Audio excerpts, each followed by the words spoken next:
চাই আপনি এখনই এই মুহূর্তে আমাদের যে দাবি দাওয়া আছে সেই দাবি দাওয়াগুলি যদি যৌক্তিক হয় তাহলে অবশ্যই পূর্ণ করবেন।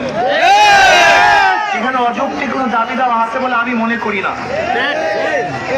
আমাদের যে দাবিগুলি এই দাবিগুলি জনগণের উপকারের জন্য করা হয়েছে, জনগণের শান্তির জন্য, নিরাপত্তার জন্য, চিকিৎসার জন্য। আমাদের বাংলাদেশের মানুষের 5টি মৌলিক অধিকার: শিক্ষা, চিকিৎসা, বাসস্থান, অন্ন, বস্ত্র। চিকিৎসাবিহীন মানুষ থাকতে পারে না। মানুষ আছে বিধায় তার রোগ হবে।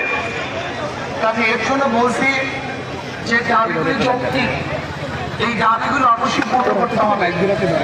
আর একটা কথা বলবো, আমাদের আন্দোলনের জন্য মানুষের দুর্ভোগ না হয় সেদিকে আমাদের খেয়াল রাখতে হবে। আমরা মানুষের কল্যাণে কাজ করি, মানুষের উপকারের জন্য কাজ করি।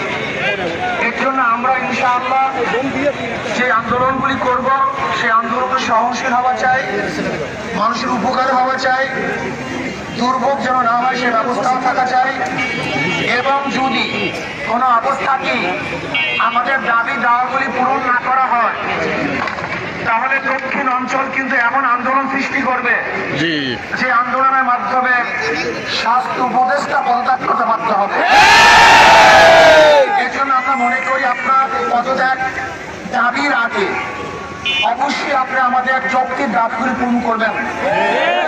শেরেবাংলা মেডিকেল কলেজকে আন্তর্জাতিক মানের কলেজ করতে হবে, আন্তর্জাতিক মানের মেডিকেল করতে হবে। সেখানে পরিবেশকে সুন্দর করতে হবে, চিকিৎসার জন্য সুব্যবস্থা করতে হবে। গরিব দুঃখী নিহত মানুষ, ঋষি, কামার, কুমার, জেলে, তাঁতি, মজদুর সবাই যেন, শ্রমিকরা সবাই যেন সুচিকিৎসা পায় সে ব্যবস্থা করতে হবে।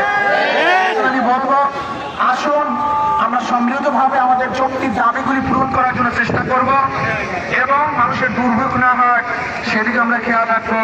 আল্লাহ আমাদের সবাইকে বরিশাল মেডিকেল কলেজে সুন্দর পরিবেশ সৃষ্টি করার জন্য এই আন্দোলনের শরীর এবং আমাদের সবাইকে একত্রিত হয়ে আমাদের আন্দোলনের দাবিগুলি আদায় করার তৌফিক দান করেন। আসসালামু আলাইকুম।